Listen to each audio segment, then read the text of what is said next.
As some of you may know, I've been experimenting with high ground focused gameplay like rooftops and have blocked out the first level. Well, more or less. Now it's time to take what we have learned so far and apply it in practice, and get some progress on the level. In parts 2 and 3 of evolving the visual design, we focus on guiding the player.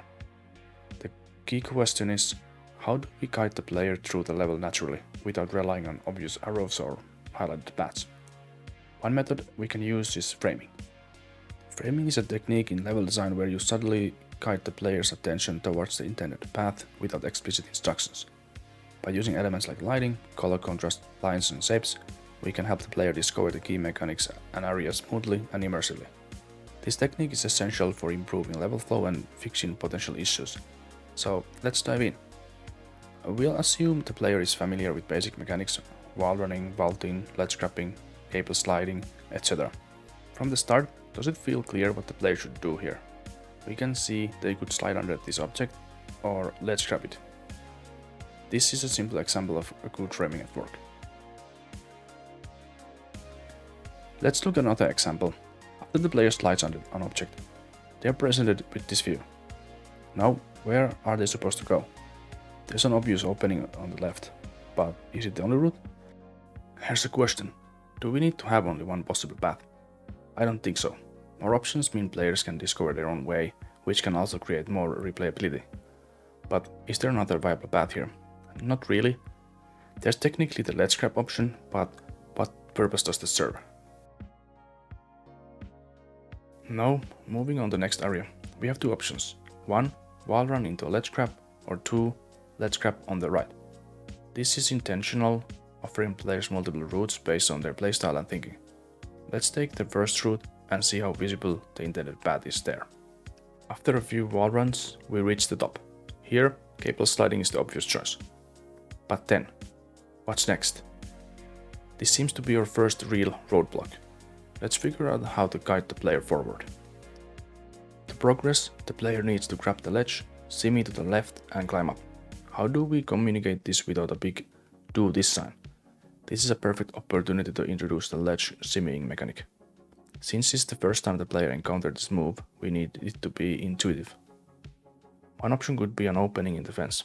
If players aim for the wall run and miss the opening, they'll naturally end up hanging from the ledge and might instinctively try shimmying. But there's a catch. If the players don't miss, they might not discover the mechanic. Another idea is an environmental cue, like a decal that indicates key ledge areas.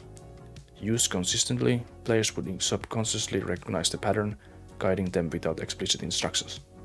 A combination of both could work best: an opening to let players discover shimming if they miss the wall run, and a decal to reinforce the importance of the ledge.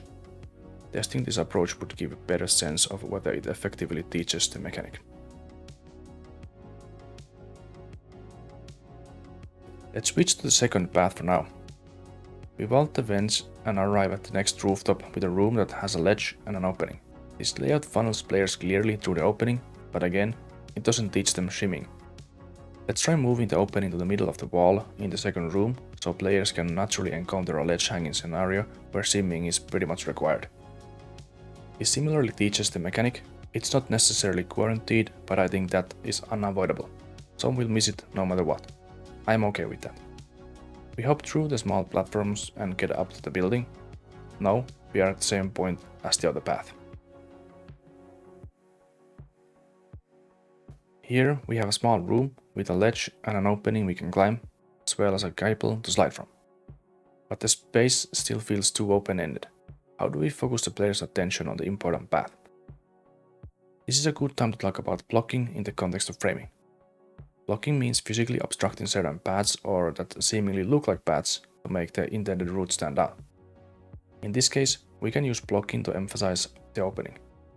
Let's add some fencing around the rooftop to funnel the player's attention toward the important path. So, there we have it. We explored framing techniques like decals to highlight key ledges and blocking to guide the player's focus naturally. With these techniques, we are enhancing the flow and immersion without being heavy-handed with hints. Thanks for tuning in. If you found this video useful, remember to subscribe for more videos about game development, and also, if you have something to say, leave a comment and like the video. See you next time.